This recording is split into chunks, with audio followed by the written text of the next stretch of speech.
தமிழ்நாடு முழுவதுமாக வேளாண்மை துறையில் பெரிய டிடெக்டிவ் மாதிரி ஏஜென்ட் மாதிரி வச்சு இந்த தடையில்லா சான்று இது விவசாயத்திற்கு உகந்தது அல்ல அப்படின்னு சர்டிஃபிகேட் கொடுக்குறாங்க இல்லையா. அதில் மிகப்பெரிய அளவுக்கு இந்த எல் சுரேஷுங்கிற ஒரு பின்னாடி காமிக்கிறோம் பார்த்தீங்களா. இவர் தான் பல ஆயிரம் கோடி அரசுக்கு பொருளாதார இழப்பை ஏற்படுத்தியிருக்கிறார். பல தனியார் நிறுவனங்களை வளர்த்து விட்டுருக்கார்.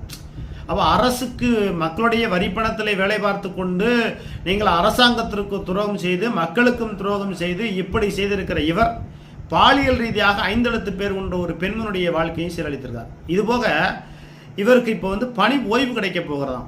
இந்த பணி ஓய்வுக்கு நீதிமன்றங்கள் கண்டனம் தெரிவிக்கலை. ஏன்னா வழக்கு நிலுவையில் இருக்கு.